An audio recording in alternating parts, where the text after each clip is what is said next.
Boa noite. Versículo 16 de Isaías 1. Lavai-vos, purificai-vos, tirai a maldade de vossos atos de diante dos meus olhos. Cessai de fazer o mal. Vamos ler o versículo 17 também. Aprendei a fazer o bem, atendei a justiça, repreendei ao opressor, defendei o direito do órfão, pleiteai a causa das viúvas. Mas eu vou ficar concentrado no versículo 16. Vamos orar? Vem, Pai de amor, para nos fortalecer. E Deus, o que queremos é que cada crente seja crente. Tenha certeza que é crente. Nós precisamos de uma igreja onde todos que estão saibam onde estão firmados, que não sejam levados por vento de doutrinas, sejam crentes conscientes, seguindo a Cristo, custe o que custar. Nós queremos ver isto, Senhor. Esperamos de Ti grandes coisas em nosso meio. E aos que vieram nesta noite, que recebam a Tua palavra com humildade, com corações quebrantados. É assim que nós comparecemos perante o Senhor. É assim que Tu requeres do ser humano. E nós vamos Te agradecer por isto. Tua palavra está aberta perante nossos olhos. O professor é o Espírito de Deus. O pregador é o Espírito. É a minha boca apenas usada por Ti para transmitir a Tua verdade. E eu sinto o privilégio de fazer isto. Pela graça de Deus e para a glória de Deus, para o bem da igreja, para a conversão de pecadores. Em nome de Cristo, amém. Podeis assentar.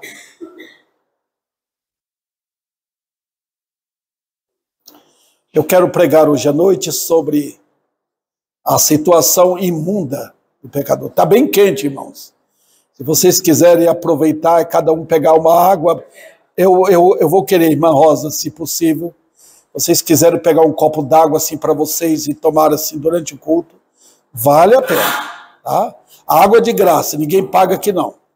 Tá bom? Ok? Então vai ter ajuda aí, vai pegando, né? Ok, irmãos, vamos voltar nossa atenção para o texto. A situação imunda do pecador. Ninguém gosta de ouvir a mensagem dessa. Mas eu preciso pregar, irmãos. Deus ordena que eu pregue isto. Está em Isaías, capítulo 1.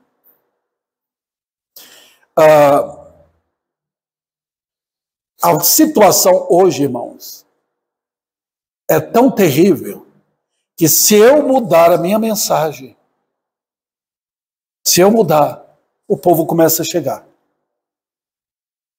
Eles não estão procurando saber quem é o homem. Eles estão querendo ajuda para viver como querem viver. Eu não tenho isso.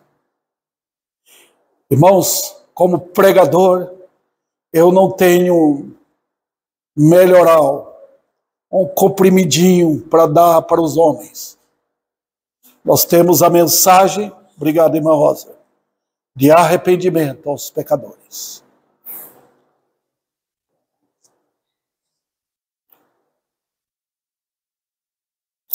Eu posso dizer para vocês que no Brasil pode ter aumentado o número de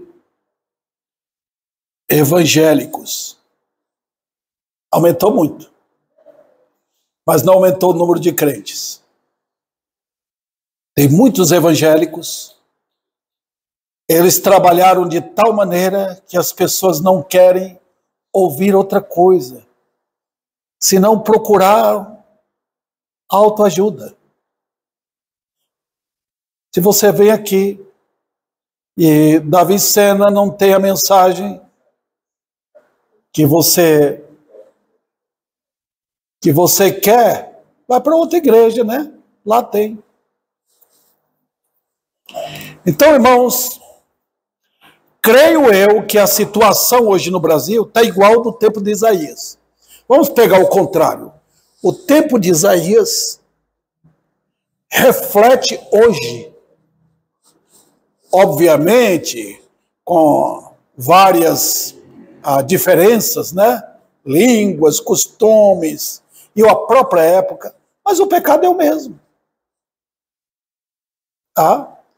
Tem o Barrabás de hoje, tem o Pilatos, o Herodes, mesmo jeito. O homem não mudou.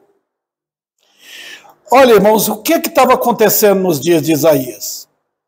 Eu acho que eu já preguei tanto em Isaías que os irmãos já estão acostumados a ouvir sobre o pano de fundo daquele tempo, né? Como o que estava acontecendo. Quando Isaías foi chamado para ser profeta, vocês veem no capítulo 6, versículo 1, foi no ano da morte do rei Uzias. Agora, aquilo ali foi posto pelo Espírito Santo para nos orientar como era aquela situação. Não foi um período de idolatria, irmãos. Tiveram reis em Israel que foram tremendamente idólatras, como Manassés, como outros. Mas no tempo de Uzias foi diferente. Uzias foi um rei que trouxe incrível prosperidade para a nação. Ele teve empreendimento, ele era sabe, aquele líder que sabe administrar, que sabia administrar. Ele era assim. E trouxe muitos dividendos muito lucro para o povo.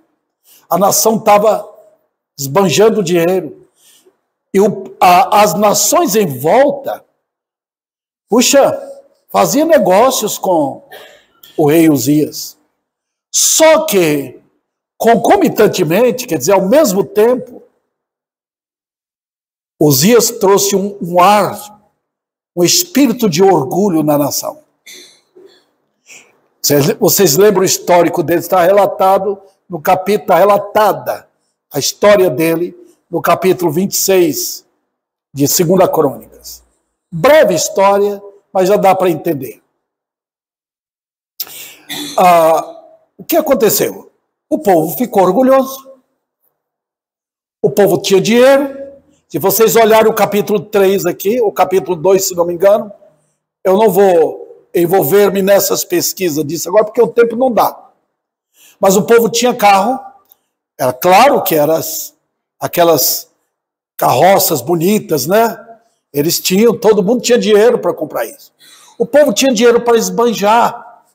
O povo tinha riqueza. Mas a riqueza unida com o orgulho trouxe o quê? Um afastamento de Deus. Então vocês estão aí com o capítulo 1 aberto, né? Olha, eu vou mostrar para vocês como estava a situação espiritual de Israel. Vamos dar uma olhada? Todo mundo olha aí o capítulo 1. Vamos lá. Eu tenho, primeiro, 7 considerações sobre aquela época. Veja o versículo 2. Rebelião encoberta contra Deus. Olha o que diz. Ouvi aos céus e dá ouvidos à terra, porque o Senhor é quem fala. Criei filhos e os engrandeci, mas eles estão revoltados contra mim. Essa é a primeira coisa que Deus fala. A segunda, a ausência de conhecimento de Deus. E olha o linguajar de Deus no versículo 3. O boi conhece o seu possuidor, o jumento dono da sua manjedoura. Mas Israel não tem conhecimento, o meu povo não entende. Imaginou? Eu me lembro, eu até falei com a Vivian, uma vez quando eu era novo lá na Bahia, eu fui buscar um cavalo para o dono dele numa fazenda. Montei no cavalo lá, o cavalo correu naquele corredor que ia da fazenda, longe, até a cidade. Ele só parou na casa do dono. Ele sabia onde era. Olha, um animal conhece o seu dono. Mas ele diz, o meu povo não me conhece. Os irmãos sabem que hoje é assim? O povo está aí cantando, pulando, gritando, dizendo que estão louvando, cheio de elementos, pregando o que o povo gosta. Mas o povo não conhece quem é Deus. Não.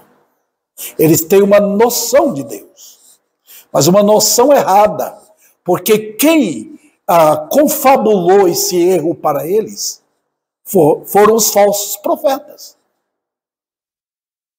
Tem muitos pregadores, eu estava até conversando com o irmão aqui, muitos pregadores que pregam a verdade, mas eles não pregam o que o povo precisa. Eles não salientam o problema do pecado. Vamos em terceiro lugar aqui. Houve uma descida espiritual ao invés de uma subida. Olha o versículo 4. Ai desta nação pecaminosa, povo carregado de iniquidade, raça de malignos, filhos corruptores, abandonaram o Senhor, blasfemaram do Santo de Israel. E aí viraram caranguejo, voltaram para trás. Já imaginou, queridos irmãos, que situação? Olha como Deus está xingando o povo dele. Está xingando. Você gosta disso? O povo não gosta, o povo quer que fala bem. Mas nota, ele diz, nação pecaminosa, ele vai coletivamente, povo carregado de iniquidade, raça de malignos, filhos corruptos, abandonaram o Senhor, blasfemaram do Santo de Israel, voltaram para trás. Olha que situação estava a nação. Vamos para o quarto lugar. Rebelião ou contínua persistência na rebelião. Versículo 5. Dá uma olhada. Porque haveis de ainda ser feridos, visto que continuais em rebeldia, toda a cabeça está doente, todo o coração enfermo. Persistência. Eles não estavam sentindo a ferida deles. Já imaginou um povo ferido, doente, sem sentir? Por quê? Porque Satanás dá uma dose de morfina. Quando você vê o povo, está tudo bem, o povo não está vendo seus pecados, o povo não está indo na igreja para invocar, Jesus me salva do inferno, eu sou um pecador. Não tem isso hoje.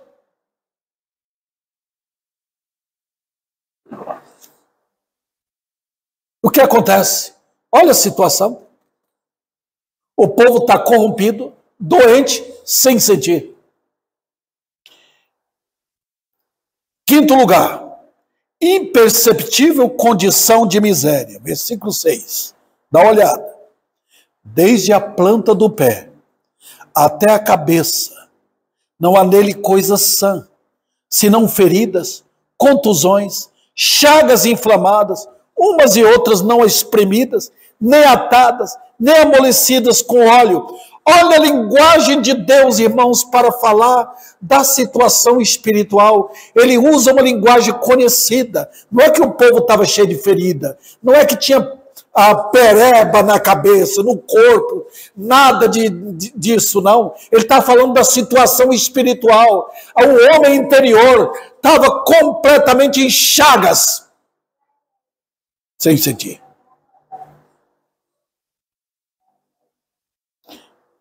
Em sexto lugar, punição geral antecipada. Versículo 7.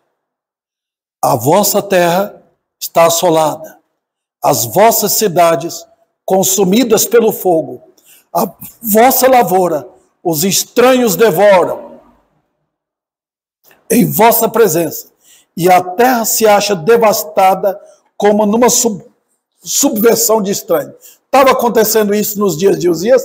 Não. Deus falou numa linguagem profética. Ele está dizendo aqui, olha o que vai acontecer.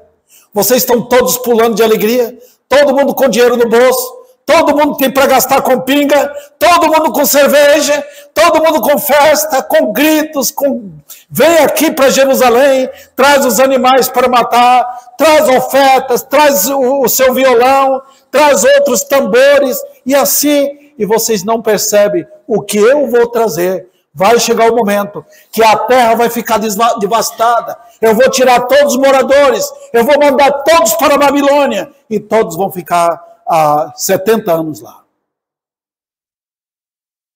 Está vendo? O aviso antecipado de Deus. E em sétimo e último lugar aqui. Punição geral aos verdadeiros crentes isolados. Será que tinha crente daquele tempo? Será que você olhando, vendo uma desgraça espiritual, tem crente? Tem, olha o versículo 8. Dá uma olhada. A filha de Sião é deixada como choça na vinha, como palhoça no pepinal, como cidade sitiada. Olha que ilustração Deus dá. Primeiro, ele chama o povo dele, o povo crente, de filha de Sião. É interessante. É a linguagem que no Novo Testamento é descrita como igreja. O povo de Deus no Novo Testamento é chamado o povo, a igreja de Deus. O povo salvo, comprado, remido. Tem aqui em Ribeirão? Tem no Brasil? Tem. Os crentes estão aí. Só que o povão que vem para Jerusalém quer manobrar Deus. Deus fala aqui, olha, a filha de Sião é deixada como choça. Os irmãos já viram aquela casinha abandonada lá no mato? Ninguém dá nada para ela. Choça, uma choupaninha lá, guardada lá no cantinho. A igreja assim menosprezada, quando o povo está achando tudo bonito, quando o povo está achando tudo espiritual, quando o povo está achando que é maravilha, que Deus está atendendo, que Deus está abençoando, que o bolso deles tem dinheiro, que eles têm prosperidade, e escuta o que acontece. A igreja está isolada. Cadê os crentes? Você vê um chegando, outro ali. Cadê meu povo? A filha de Sião, como uma cidade isolada, sitiada, cercada. Ninguém quer saber dos crentes. Deixa eles aí. Eles são chatos. Eles são povos que ficam pegando no pé da gente. Deixa de lá. E Israel tinha povo. Agora veja o versículo 9, irmãos. Dá uma olhada. Se o Senhor dos exércitos não nos tivesse deixado alguns sobreviventes, já nos teríamos tornado como Sodoma e semelhante a Gomorra. E agora tem a resposta? Tem. Porque Deus não pegou Jerusalém. Porque Deus não pegou aquela geração dos dias de Uzias e acabou com aquela geração. Destruiu tudo. Matou todos. Por quê? Na ira dele. Porque tinha um povo eleito. Porque tinha a choça. Nota o que ele diz. Se o Senhor não nos tivesse deixado alguns sobreviventes, já nos teríamos tornado como Sodoma e semelhantes a Gomorra. Os irmãos lembram do histórico de Sodoma e Gomorra? Lembra?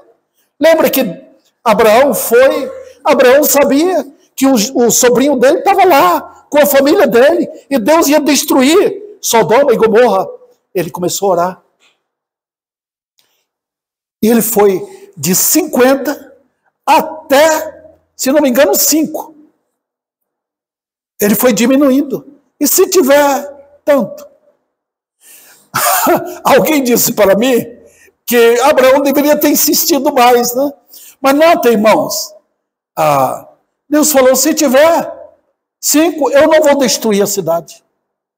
Os irmãos perceberam? Por que Deus não destruiu Ribeirão Preto?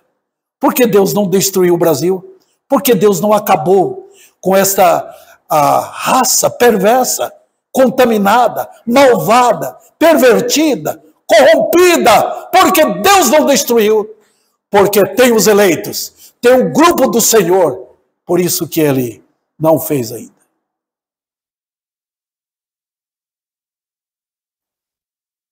Eu estou com uma introdução um pouco comprida aqui, né, irmãos? Normalmente as introduções são pequenas.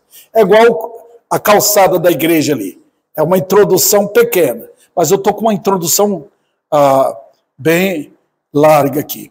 Mas é para ajudar os irmãos. Agora veremos a reação de Deus em relação às atividades daquele povo. Olha, eles chegavam, traziam o quê? Dinheiro.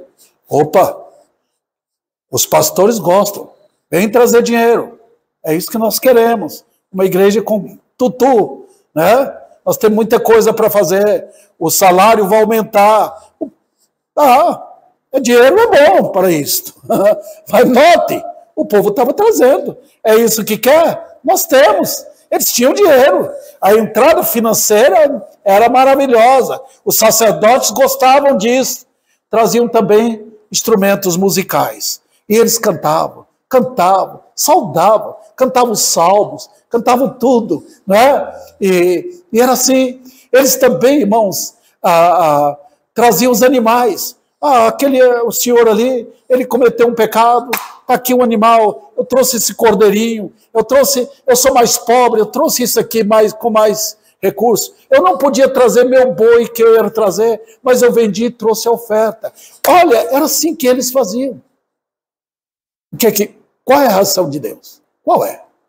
Será que Deus fala, uau, olha como aquela igreja está cheia, olha que tanto louvor, olha, eu estou embevecido. Não. Olha o que Deus diz.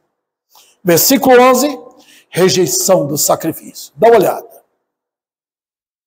De que me serve a mim a multidão de vossos sacrifícios? Diz o Senhor. Estou farto dos holocaustos, de carneiro, da gordura de animais cevados, e não me agrado do sangue de novilhos, nem de cordeiros, nem de bodes. Já imaginou, irmãos? O que a lei dizia? O judeu que cometia um pecado, ele levava um animal. E Deus está rejeitando? Qual razão? Nós vamos ver depois. Assim, em segundo lugar, rejeição da presença deles. Versículo 12. Quando vindes para comparecer perante mim, quem vos requereu, ou só pisardes no meus átrios. O átrio era a parte de fora do templo, irmãos. É como se chegasse na calçada. Deus estava dizendo assim, quem mandou você pisar na calçada? Os irmãos pensam que Deus gosta quando o povo vem com orgulho, com vaidade, querendo manobrar Deus, querendo manipular Deus, querendo pagar para ouvir o que gosta, querendo que Deus aceite o seu tipo de louvor, querendo que Deus aceite o seu tipo de sacrifício. Não, ele diz, não pise aí que eu não aceito.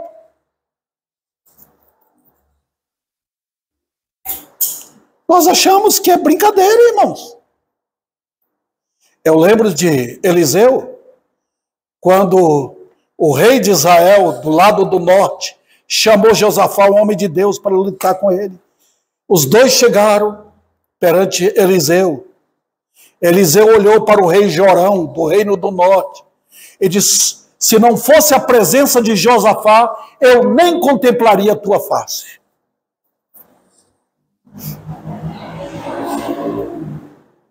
Vamos. Rejeição da adoração. Versículos 13 e 14. Olhe. Não continueis a trazer ofertas vãs. O incenso é para mim abominação. As festas da lua nova, os sábados, a convocação das congregações. Não posso suportar iniquidade associada ao ajuntamento solene. E olha o versículo 14, irmãos. O que ele diz? As vossas festas da lua nova, as vossas solenidades, a minha alma as aborrece, já me são pesadas, estou cansado de as sofrer. Olha a linguagem de Deus. Ele falando que não aceitava nada daquilo que o povo estava trazendo. Então a adoração, queria. Era como se ele estivesse falando hoje. Não me traga. Vocês estão querendo me comprar com música? Com o chamado louvorzão? Com o chamado adoração? Não aceito.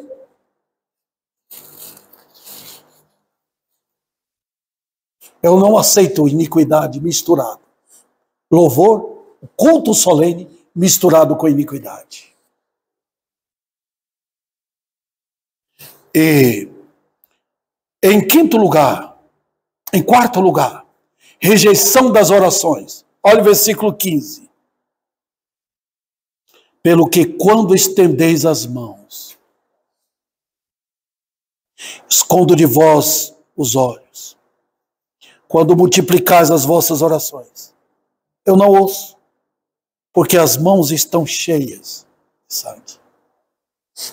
Já imaginou? Você estendendo as mãos para orar, e Deus está dizendo, suas mãos estão contaminadas. Lembra o que Salmo 15 fala? Como é que você pode chegar na presença de Deus com as mãos sujas, o coração imundo? Você não foi purificado? Como é que você pode chegar? Deus está olhando, está vendo. Você não consegue encobrir seus pecados. Ninguém consegue, irmãos. Tem que ser pelo sangue, não tem jeito. Veja, irmãos, ele continua. A necessidade de purificação para ter um viver reto. Versículos 16 e 17. Olha o que ele diz. Lavai-vos, purificai-vos, tirai a maldade de vossos atos, de diante dos meus olhos, cessai de fazer o mal. Já imaginou? Deus está dizendo ao povo, volte, se purifique, não entre aqui. Olha, eu duvido que uma senhora, dona de casa, que limpa a casa, muito bem, e o marido chega sujo, ela fala, vai tomar um banho. Deus é santo, ele diz, se limpe, purifique.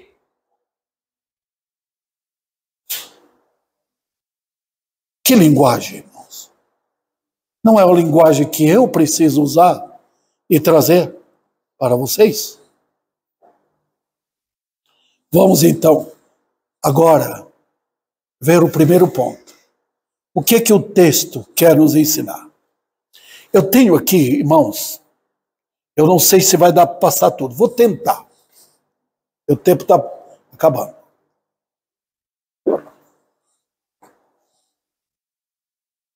Primeiro, indica, quando ele fala no versículo 16, agora eu estou no versículo 16, porque esse é o versículo, o texto que eu quero tomar aqui, tá?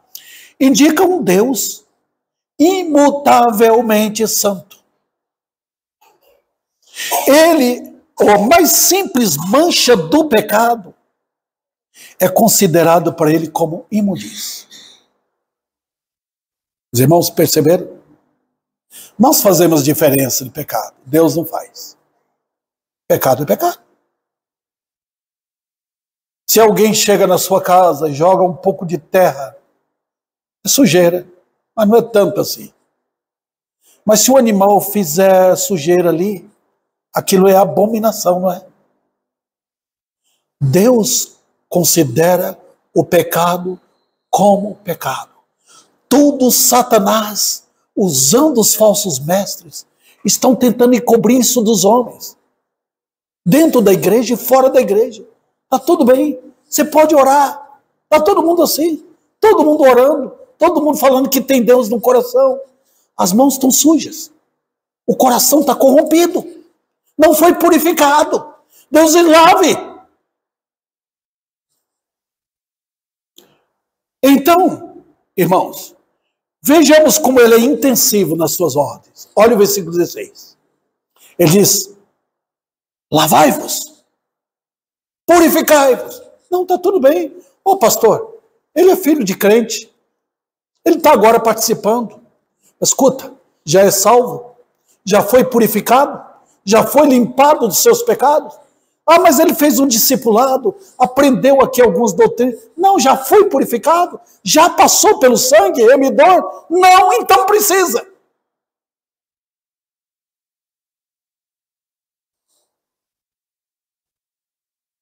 Olha, queridos, ele continua o mesmo. Nós que mudamos. Nós nos corrompemos com o tempo. Ele, Deus, será eternamente santo e puro. Mas indica também a condição triste do homem.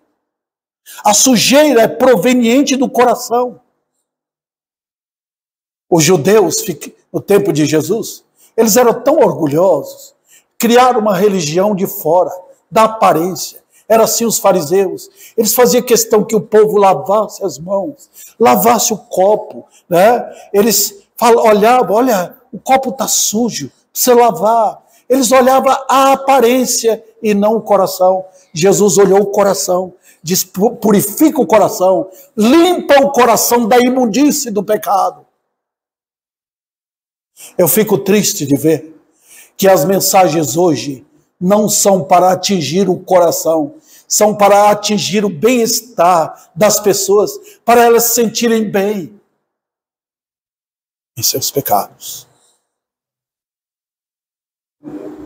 Oh, queridos, nós somos assim desde a queda, somos assim desde o nosso nascimento. Nenhum de vocês aqui nasceu bonzinho, nenhum, ninguém. Eu nasci numa família evangélica, batista, mas nasci no pecado. Eu precisava me converter a Cristo de todo o coração.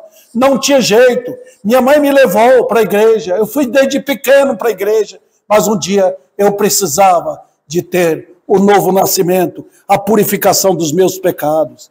Outro detalhe, irmãos. No pecado, nós achamos que conseguimos limpá-lo. Como se tira a sujeira de um tecido, né? Quando suja um tecido, de vez em quando, se cai alguma coisa assim, eu mesmo pego um sabão e limpo, não deixo que a dona Vivian veja aquela sujeira, né? Então eu ponho para secar, acabou o problema. Mas com o pecado não tem jeito. Não se tira nódoa do pecado, não se tira sujeira do pecado, não tem jeito, não tem água, não tem canto, não tem oração, não tem grito, não tem nada disso.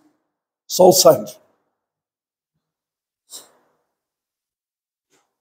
Como é que a Bíblia descreve o pecado? Descreve como sujeira abominável. Na linguagem do Velho Testamento, como praga da lepra, como algo terrivelmente contagioso, como algo digno do fogo. E o próprio inferno, irmãos, o próprio inferno e lago de fogo diz que nem fogo tira o pecado. Eu fico alucinado com o ensino da Igreja Católica acerca do purgatório. Queridos irmãos, que ensino terrível. Fogo nenhum, provação nenhuma. Você vai passar milhões e milhões e milhões de anos no inferno e não será purificado. É o fogo da ira de Deus. Só sangue purifica pecado. Então, irmãos, não há diferença, porque a situação é a mesma de todos os homens, assim como todos devem tomar banho. Vamos para o segundo ponto. Estou correndo um pouco para ver se eu consigo terminar. Veja, gostamos de conviver nessa condição. Somos como um homem que não gosta de tomar banho. Eu conheci pessoas assim. Não gostava de tomar banho. Triste, né? Não vemos a nossa própria corrupção desmanchando todo o nosso viver, fisicamente e socialmente. Tudo Satanás tem feito hoje para dizer está tudo bem, Deus tem que servir vocês. Satanás criou com o programa socialista hoje, ele criou esse tipo de religião. Está todo mundo bem, Deus é a favor de vocês, todos vão para o céu um dia, pode ficar tranquilo, não tem inferno, pare de pregar. Eu conheço, irmãos, eu fui numa igreja onde algumas estrofes de alguns hinos, eles tiraram de propósito, porque eles acham que falar do inferno, do sofrimento, do terror que há de vir, tira a estrutura do interior do homem, a autoestima da pessoa. Tira nada. Olha, nós queremos felicidade com o convívio do mal, convivendo com o mal lá dentro, convivendo com o pecado, convivendo com o terror lá dentro. Queremos ainda adorar a Deus. E nós, irmãos, buscamos felicidade, buscamos de Deus bênçãos para as nossas iniquidades. Queremos que Deus abençoe, que Ele ponha as mãos. Oh, tá bom, tudo bem, pode ir, homem, para a sua pinga. Pode ir, mulher, para o seu adultério. Homem também, jovens, para a sua fornicação, para as suas mentiras, suas desonestidades. Nós queremos que Deus abençoe. E todo mundo está assim, eu quero a benção. Eu vou chegar numa igreja, eu quero que Deus me abençoe. Eu vou dar o que eu tiver, que Ele me abençoe. Você precisa ser purificado.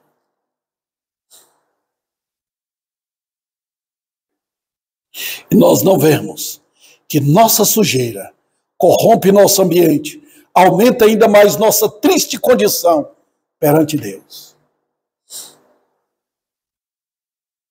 Vou para o terceiro ponto. A ordem vinda do santo. Qual é? Olhe de novo o versículo 16. Qual é a ordem dele? Lavai-vos, purificai-vos. O que Deus está querendo nos ensinar aqui? Primeiro, nenhum pecador, deixa eu ser bem enfático aqui, nenhum pecador, eu estou falando aqui, você pode ser desta igreja, você pode ter sido batizado aqui, ou de qualquer outra igreja, nenhum pecador será aceito, nenhum, com trajes imundos perante o Senhor. Não estou falando desse traje, dessa camisa aqui que eu tenho, dessa roupa que eu vesti para vir para a igreja. Eu estou falando lá dentro. Em Isaías 64:6, o profeta faz uma confissão. Todos nós somos como imundos. Eu quero que vocês lembrem disso. Se vocês são crentes, vocês estão totalmente tranquilos. Eu dou graças a Deus pelos hinos que cantamos. Na redenção firmado estou. Olha, o salvo, ele é tão tranquilo. Aconteça o que acontecer. Cristo me salvou. Ele está seguro na cruz. Pronto. Ele não está seguro na igreja. Ele não está seguro nas obras dele. Nas orações dele. Ele está firmado no Calvário. Pronto. Vamos lá. É para acordar os pecadores, mostrando que estão vivendo no mundo, sujando a criação de Deus com seus pecados. Se você não foi salvo ainda, meu amigo, cada lugar que você vai, põe sua mão, põe sua palavra, põe seus olhos. Você está aí manchando a criação de Deus. Cada vez que você pega num copo, o copo é contaminado pelo seu pecado. Cada vez que você abre a boca e fala com alguém, você está contaminando a família. Cada vez que você pega uma criação de Deus, você está contaminando. Não tem um lugar onde você vai que você não vai manchado com seus pecados. Você lembra aquele animalzinho que vai se arrastando e deixando o risco atrás? É assim que o homem no pecado, ele faz enquanto ele anda, ele trajeta-se pelo mundo até a morte dele.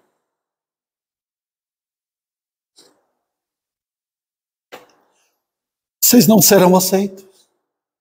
Pode ser aceito pelos homens, pode ser aceito pelos pastores, pode ser aceito por aqueles que amam seus bens, mas não por Deus.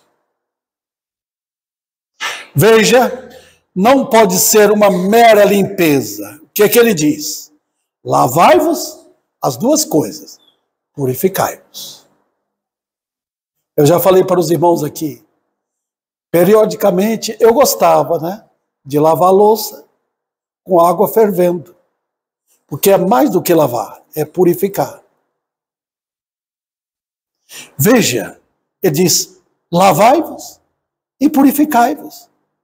É para remover toda a imundície. Não é para ficar nenhuma.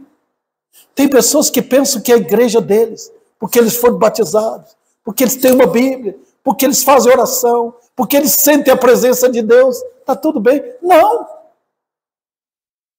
Ah, mas pastor, eu não tenho tanto pecado. Tem. Você vai ser jogado no inferno como qualquer ladrão. Você vai ser jogado no lago de fogo como o diabo vai ser jogado. Que diferença tem? Você não quer se purificar? Ah, mas não tenho tanto como outro. Tem. E é pior ainda, porque você não reconhece a sua situação. Veja, queridos irmãos, mostrando também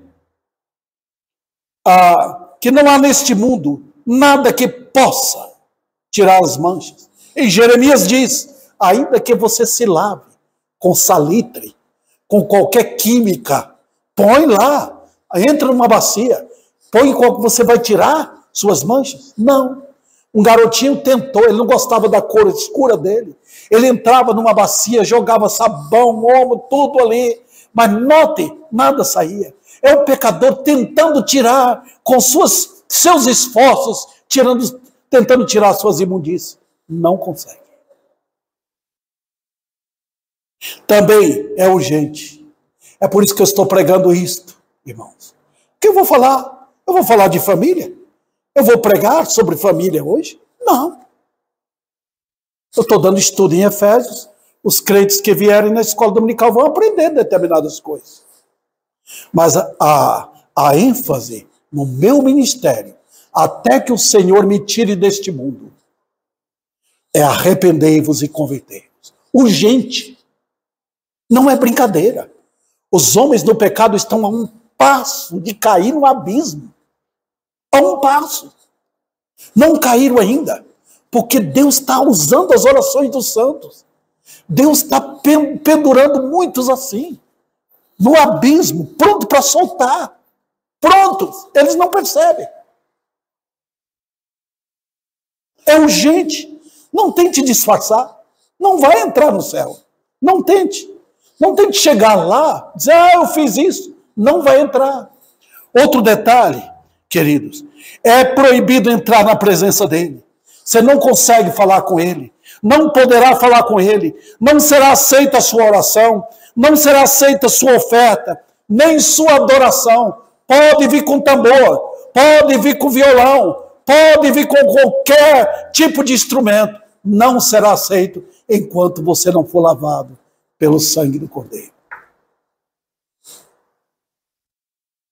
Outro detalhe. Enquanto foge do Senhor, você vai ficando mais sujo ainda.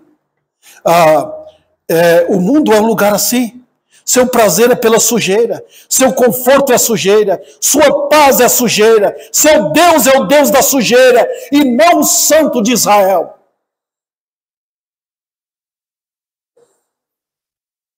Pastor, não tem uma resposta? Não tem. Tem. O próprio texto nos leva. Olha o versículo 18. O que é que diz o texto? Vinde, pois, e arrazoemos. Olha como Deus está ainda mostrando a sua misericórdia. Ele diz, vinde, vinde, não corra de mim. O grande Deus de graça, de misericórdia, diz, pode chegar. Eu tenho a resposta para vocês. Vinde e arrazoemos. Vamos conversar. Você chega, Senhor, o que eu quero, o que eu preciso. Chegue. Todo pecador que chega a Cristo é salvo, na hora. Chega, ele está dizendo, vem. O que é que aquele povo estava fazendo, irmãos?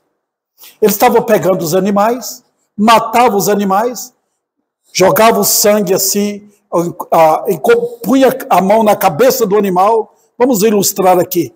O pecador que trazia sua oferta, Ele punha a mão na cabeça do animal. E o animal era sacrificado. Era uma transferência do pecado da pessoa, simbolicamente, para o animal. Mas sabe, Deus mandava fazer aquilo para o pecador que entendia pela fé que o animal não purifica pecado. Era apenas símbolo. Eu tenho um símbolo aqui do meu casamento, mas não é o casamento. Se eu perder isso aqui, eu continuo casado. Isso aqui é para dizer para todos que eu tenho uma responsabilidade. Notem, queridos, quando Deus usa símbolo na Bíblia, o símbolo não faz nada. Está vendo? Deus está mostrando no Velho Testamento, olhe para o Cordeiro. Só os crentes olhavam. Alguém morreu por mim. Que coisa. Foi assim com Abel, desde o começo, quando entrou o pecado. Ele olhou para o Cordeiro que viria e aceitou aquele Cordeiro. O que Deus falou com aquele povo? Eu estou vendo seus pecados. Eu estou vendo. Mas, Deus, eu cobri com sangue. Não, estou vendo. Você não chegou pela fé. Você chegou para me enganar. Olha, os seus pecados estão aí. Eu estou vendo tudo cheio de sangue. Tudo assim vermelho. É o pecado vermelho. Irmãos, você pode pegar seu pecado, molhar, dar uma lavada no batistério, continua os seus pecados. E enquanto Deus vê o pecado, a ira dele está ali. A raiva dele está ali. Ele quer o pecado encoberto. Como encobre? Com o sangue do Cordeiro. Olha, irmãos, eu vejo